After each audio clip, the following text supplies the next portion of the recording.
सुन लो मेरे भाइयों, मसीह जी मेरा दुनिया में आया। सुन लो मेरे बहनों, मसीहा मेरा दुनिया में आया। सुन लो मेरे भाइयों, मसीहा मेरा दुनिया में आया। सुन लो मेरे बहनों, मसीहा मेरा दुनिया में आया। दुनिया में आया, मुक्ति को लाया। दुनिया में आया, मुक्ति को लाया। पापी को आन बचाया, बचाने यीशु दुनिया में आया। पापी को आन बचाया, बचाने यीशु दुनिया में आया। सुन लो मेरे भाइयों, मसीहा मेरा दुनिया में आया। सुन लो मेरे बहनों, मसीहा मेरा दुनिया में आया।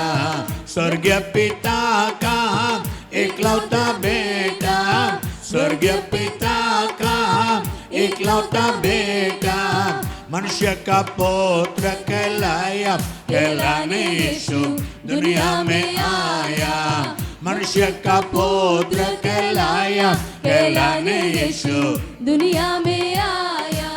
सुन लो मेरे भाइयों, मसीहा मेरा दुनिया में आया। सुन लो मेरे बहनों, मसीहा मेरा दुनिया में आया। अंधों को आंखें, गूंगों को बोली, अंधों को आंखें, गूंगों को बोली, बैरों को शब्द सुनाया, सुनाने यीशु दुनिया में आया। बैरों को शब्द सुनाया, सुनाने यीशु दुनिया में आया। सुन लो मेरे भाइयों, मसीहा मेरा दुनिया में आया। सुन लो मेरे बहनों, मसीहा मेरा दुनिया में आया। कोड़ी अभागी चंगे किए हैं, कोड़ी अभागी चंगे किए हैं। मुर्दों को आन जिलाया, जिलाने यीशु दुनिया में आया। मुर्दों को आन जिलाया, जिलाने यीशु दुनिया में आया। सुन लो मेरे भाइयों, मसीहा मेरा दुनिया में आया। सुन लो मेरे बहनों, मसीहा मेरा दुनिया में आया। हम सब गुनाहों में पड़े हुए थे, हम सब गुनाहों में पड़े हुए थे।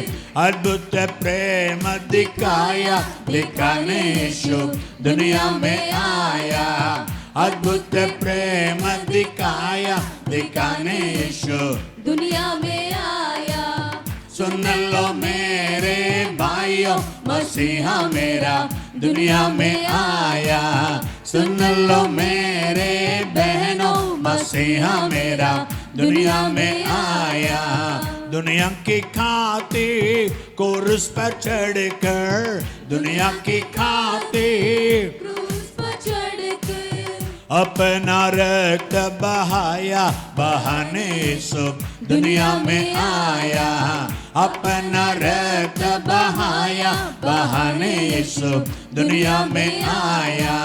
सुन लो मेरे भाइयों, मसीहा मेरा दुनिया में आया। सुन लो मेरे बहनों, मसीहा मेरा जो दुनिया कोई उस में पर विश्वास आया। लाया, जो कोई उस पर विश्वास लाया, जो कोई उस पर विश्वास लाया, उसको मसीह ने बचाया, बचाने यीशु दुनिया में आया। उसको मसीह ने बचाया, बचाने यीशु दुनिया में आया। सुन लो मेरे भाइयों, मसीहा मेरा दुनिया में आया। सुन लो मेरे बहनों, मसीहा मेरा दुनिया धन्य में यीशु, आया। धन्य यीशु स्वामी हमारे, धन्य यीशु स्वामी हमारे, हमको पिता से मिलाया, मिलाने यीशु दुनिया में आया। हमको पिता से मिलाया, मिलाने यीशु दुनिया में आया। सुन लो मेरे भाइयों, मसीहा मेरा दुनिया में आया। सुन लो मेरे बहनों, मसीहा मेरा दुनिया में आया। हालेलुया। हमारे प्रिय भाई बहनों को यीशु मसीह के नाम से हम नमस्कार। यीशु तुझे मिलता है कार्यक्रम के लिए आपके स्वागत करते हैं। हर रविवार को शाम को 5 बजे एक कार्यक्रम सुन सकते हैं। तो आइए प्रभु के वचन में जाएंगे। यिर्मयाह 29 अध्याय 11 से 14 तक पढ़ेंगे। यिर्मयाह 29, 11-14। यिर्मयाह 29 का 11। क्योंकि यहोवा की वाणी है कि जो कल्पनाएं, जो विचारें मैं तुम्हारे विषय करता हूँ, उन्हें मैं जानता हूँ। वे हानि की नहीं वरन कुशल ही की हैं, और अंत में तुम्हारी आशा पूरी करूँगा। आगे, तब उस समय तुम मुझको पुकारोगे और आकर मुझसे प्रार्थना करोगे, और मैं तुम्हारी प्रार्थना सुनूंगा। 13 वचन, तुम मुझे ढूंढोगे और पाओगे भी, क्योंकि तुम अपने संपूर्ण मन से मेरे पास आओगे। 14 वचन, मैं तुम्हें मिलूंगा, यहोवा की वाणी है, और बंधुआई से लौटा ले आऊंगा, और तुमको उन सब जातियों और स्थानों में से जिनमें मैंने तुमको बरबस निकाल दिया है, और तुम्हें इकट्ठा करके इस स्थान पे लौटा ले आऊंगा जहाँ से मैंने तुम्हें बंधुआ करवा के निकाल दिया था। यहोवा की वाणी है। 2 बातें, बंधुआई से लौटा लाऊंगा, और फिर जिस स्थान से बरबस निकाल दिया उस स्थान पे वापस लौटा लाऊंगा। बंधुआस से यानी बंधन से छुड़ा कर लाऊंगा, और आपको जहाँ से मैंने हटाया था, भगाया था, उस देश में वापस लाऊंगा। फिर से देखेंगे 29-11 वचन देखेंगे। परमेश्वर हमारे बारे में जो कल्पनाएं, जो विचार रखा है, हम क्या सोचते हैं? परमेश्वर हमारे बारे में एक गलत विचार, एक बुरा विचार रखा है। हमारे पापों के कारण हमको नाश कर देगा, मिटा देगा। हाँ, दुनिया में हर एक अवतार के बारे में, भगवान के बारे में मनुष्य का सोच यही है, और वो देव हमारा मारेल बाबा, परमेश्वर हमें मारेंगे, हमें ख़त्म करेंगे, को हमने गुनाह किया है। यही तो डर सबके अंदर है। लेकिन हमें सृष्टि करने वाला, वचन रहने दो, हमें सृष्टि करने वाला परमेश्वर क्या कहता है? तुम्हारे बारे में मैं हानि की नहीं विचार, मेरे विचार, मेरी कल्पनाएं हानि की नहीं, कुशल ही के है, और तुम्हारी आशा पूरी करूंगा। कुशल ही का परमेश्वर का विचार है। कभी जब तुम मेरे ओर प्रार्थना करोगे, जब मुझे ढूंढोगे, जब प्रार्थना करते हैं, प्रभु के पास अपने पापों को कबूल कीजिए और पूरे मन से परमेश्वर को ढूंढिए, तब आपके सारे बंधुआई से आपको छुड़ा कर लाएगा।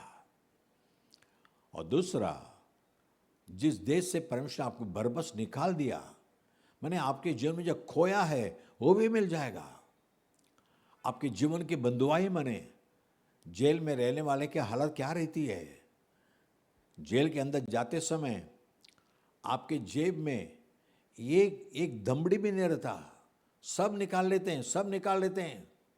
एक कागज, एक पेन भी लेके नहीं जा सकते जेल के अंदर।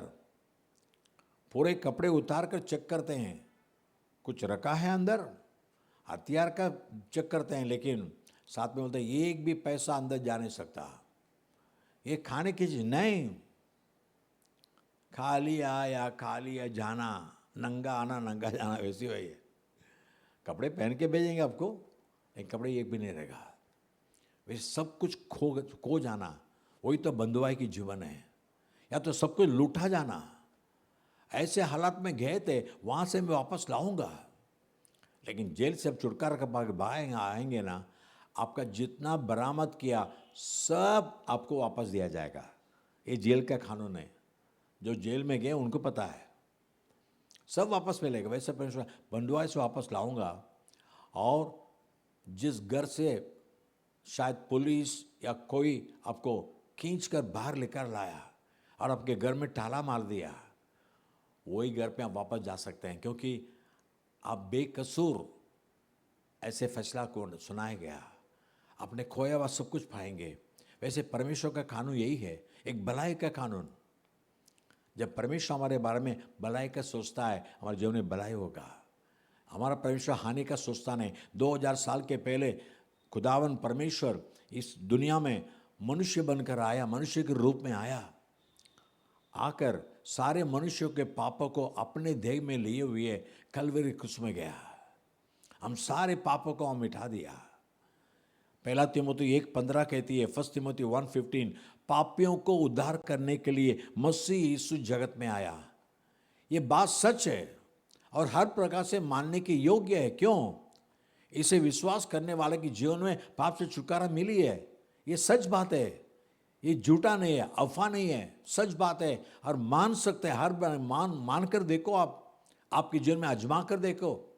मसीह यीशु पापियों को उद्धार करने के लिए जगत में आया, जिनमें सबसे बड़ा मैं हूं। पौलुस कहता है, मैं बड़ा पापी था, लेकिन यीशु मुझे उद्धार करने के लिए जगत में उसमें विश्वास किया।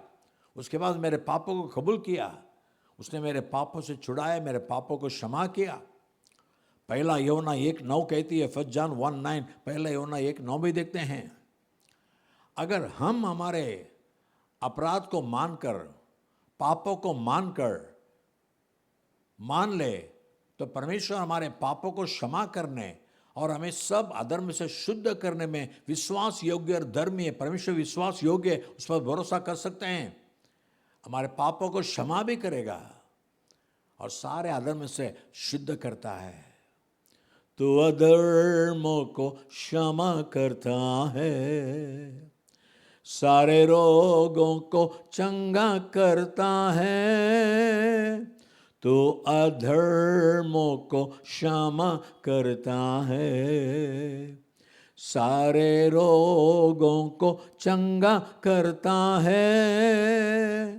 तो सच्चा है प्रभु, तो झूठा नहीं है, तो पवित्र पवित्र है।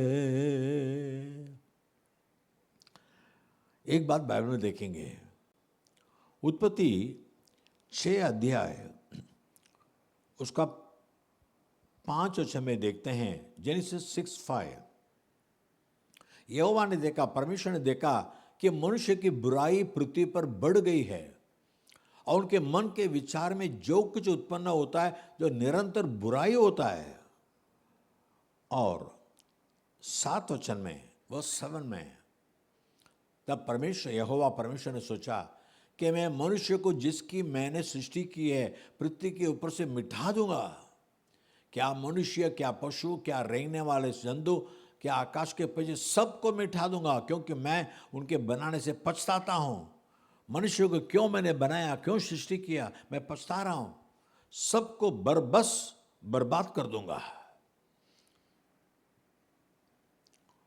और उत्पत्ति 6 अध्याय 12-13 वचन में, 11 वचन से पढ़ेंगे, 11 वचन।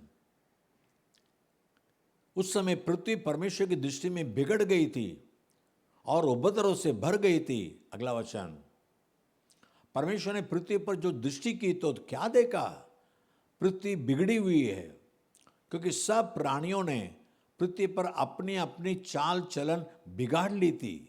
13 वचन, तब परमेश्वर कहता है, नूह से कहा, सब प्राणियों का अंत करने का प्रश्न मेरे सामने आ गया है, क्योंकि उनके कारण पृथ्वी उपद्रव से भर गई है, इसलिए मैं उनको पृथ्वी समेत नाश कर दूंगा।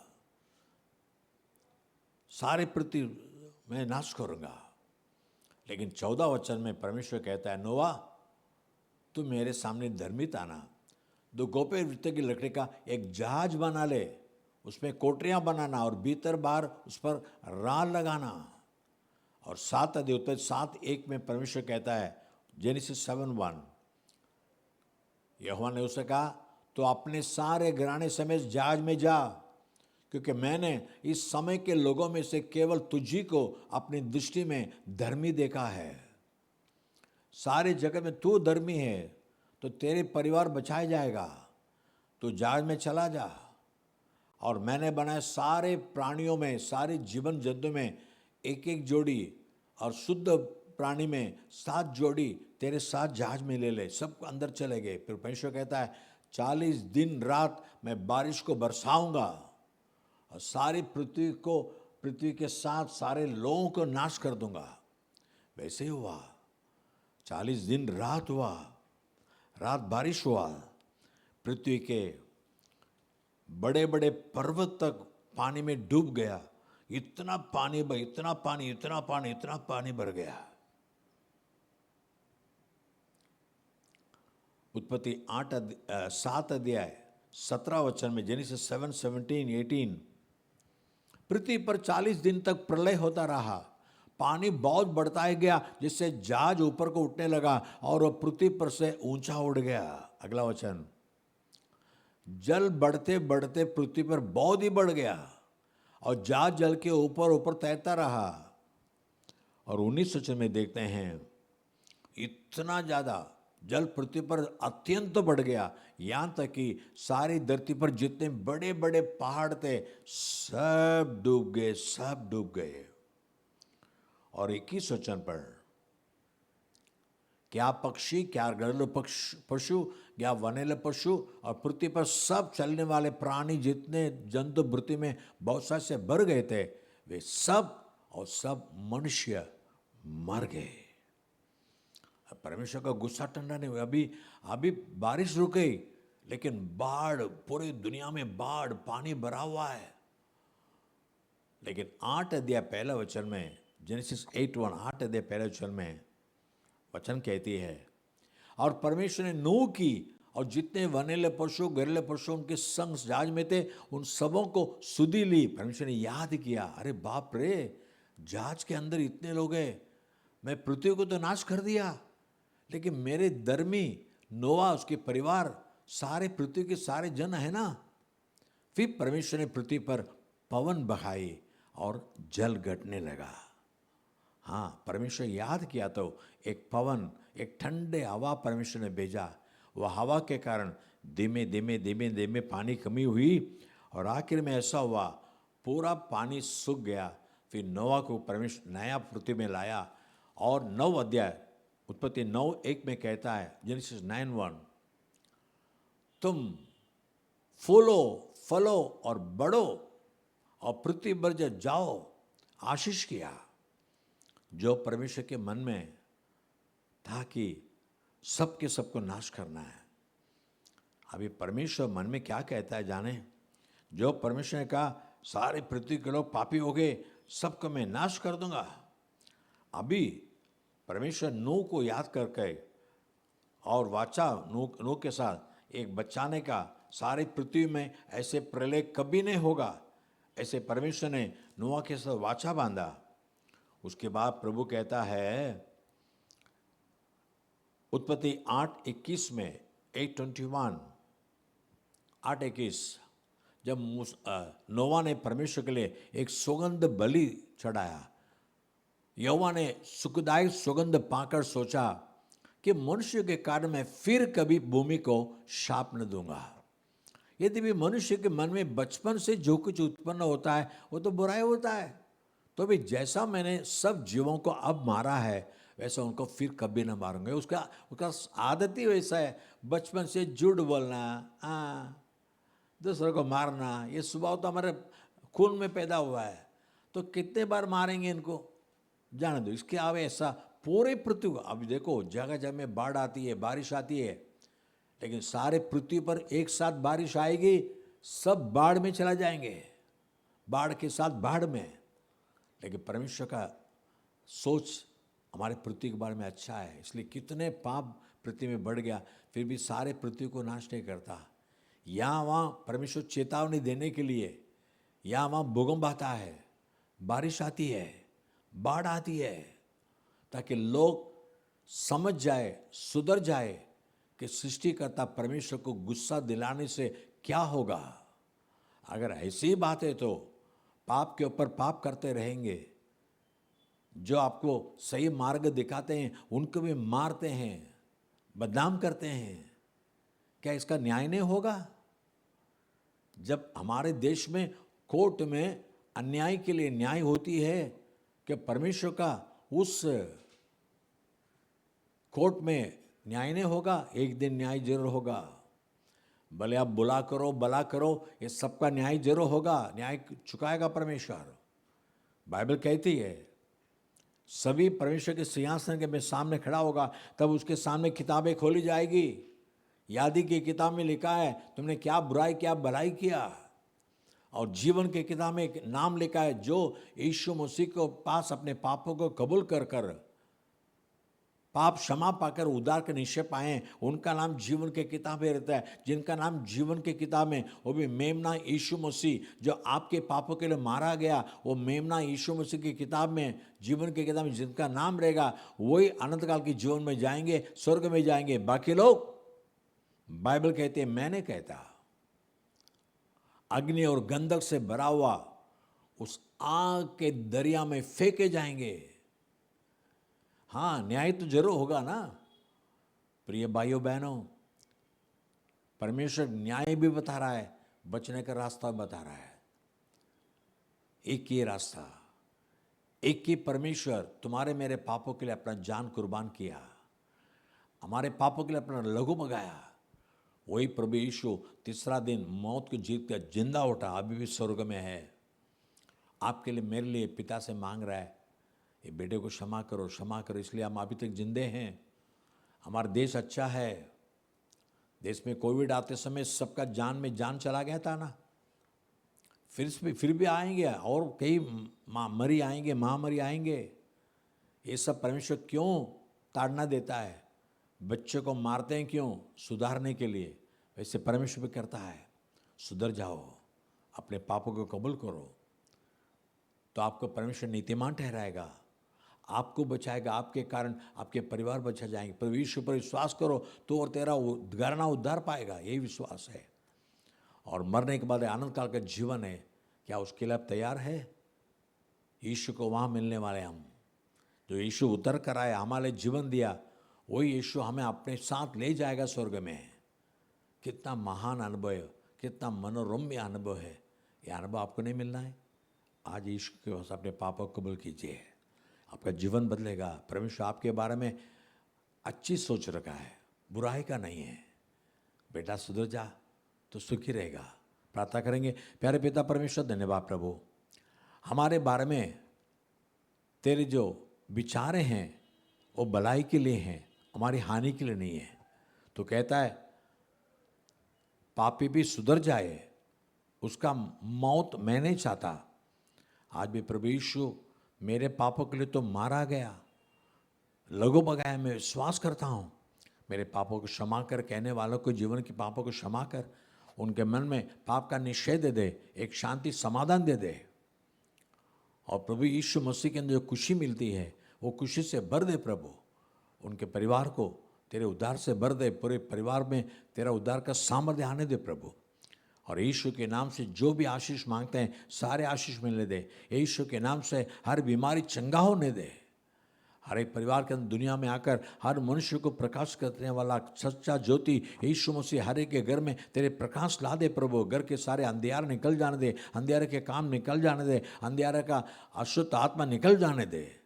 और उनके जीवन को पवित्र कर, घर को प्रकाश से भर दे, आशीष से भर दे। यीशु मसीह के नाम से मांगते पिता, आमीन आमीन। God bless you.